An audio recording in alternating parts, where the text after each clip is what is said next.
اتنا دم کسی میں آج کل نہیں ہے. سروے کرو پتا چلے گا. جتنا بیٹیوں کو ہمارے معاشرے میں باپ شوق سے پالتا ہے نا, بیٹیوں کا غم اٹھاتا ہے, گوروں میں اور ہندوؤں میں یہ دم نہیں ہے. ان میں بھی چند ایک ہی ہیں, میجورٹی نہیں ہے. لڑکیوں کو پیدا بھی کرتے ہیں, پالتے بھی ہیں, ان کی شادیوں کا بھی انتظام, ان کی ساری ٹینشن لیتے ہیں. نہ پیدائش سے روکتے ہیں, یہ بھی نہیں کرتے, یہ جرم بھی نہیں کرتے. ویمن رائٹس کی باتیں بہت ہیں, مگر جو ویمن رائٹس پہ سب سے زیادہ چیختی ہے نا, اپنے گھر بیٹی پیدا ہونے پہ سب سے زیادہ وہ روئے گی پہلے. سمجھ رہے ہو کہ نہیں سمجھ رہے؟ ہمارے یہاں خوشی مناتے ہیں. کیوں؟ اسلام نے بتایا کہ جس نے 3 بیٹیوں کی کفالت کی, آپ صلی اللہ علیہ وسلم نے فرمایا اضمنت لہ بالجنہ, میں اس کے لیے جنت کا ضامن ہوں. آپ چونکہ اللہ کو مانتے ہی نہیں, لہذا جنت آپ کی ڈکشنری میں ہے ہی نہیں. آپ کو بیٹی کے پالنے پر کوئی فائدہ نظر نہیں آتا, لہذا آپ جتنا مرضی ویمن رائٹس پہ چیخو چلاؤ, بیٹی پہ آپ کبھی بھی خوش نہیں ہوں گے.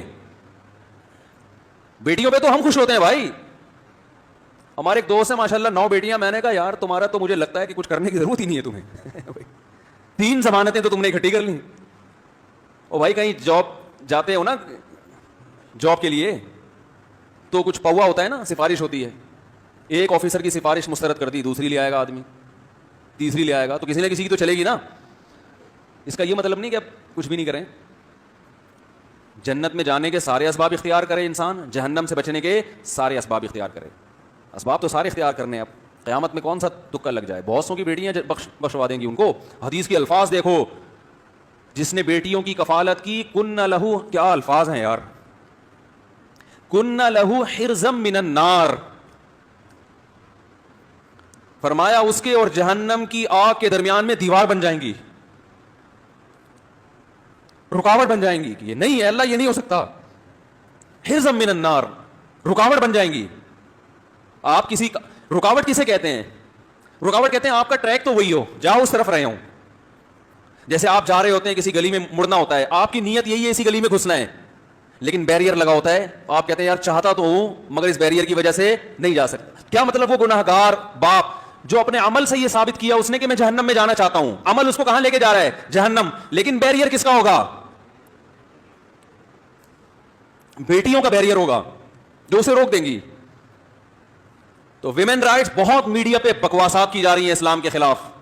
بہت کچھ لبرل لوگ اسلام خواتین کے حقوق کے نام پہ بیڑا غرق کر رہے ہیں. اور وہ محترمہ یہ بھی فرما رہی تھی کہ اسلام نے عورت پہ اتنے ظلم کیے, مگر پھر بھی حیرانگی ہوتی ہے پاکستان میں عورتیں اسکارف لیتی ہیں اور مذہب کو فالو کرتی ہیں. یہ صرف برین واشنگ ہے.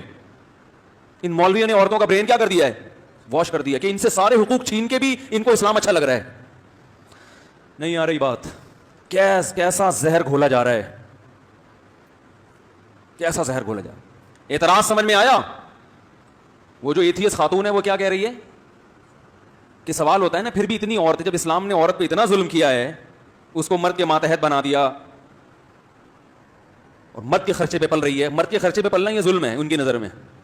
کسی اور کے خرچے پہ آپ اگر پلتے ہو تو ظلم ہے کیا؟ مزے ہیں مزے ہیں بھائی. پھر اولاد کا خرچہ بھی باپ پہ مت ڈالو. بولے ظلم ہے, اسلام نے جو باپ کو کہا ہے کہ بچوں کو کھلائے گا, نا نا نا, بچے خود کمائیں گے, یہ گورنمنٹ دے گی ان کو. تو میرے بھائی اسلام میں جو آزادی ہے وہ آپ کو دنیا میں کہیں نظر, بولو بھائی, نہیں آئے گی. اسلام نکاح طلاق کے معاملے میں گورنمنٹ کی مداخلت برداشت, بولو بھائی, کہتا ہے یہ پرسنل معاملہ ہے, اس میں عدالت کو ٹانگ اڑانے کی اجازت, عدالتیں جو خلا کی ڈگریاں پکڑا رہی ہیں اسلام کہتا ہے اس کی اجازت نہیں ہے. آپ کی بیوی عدالت چلی جائے, جج صاحب فوراً خلا پکڑا دیں گے. یہ آزادی ہے؟ یہ غلامی ہے.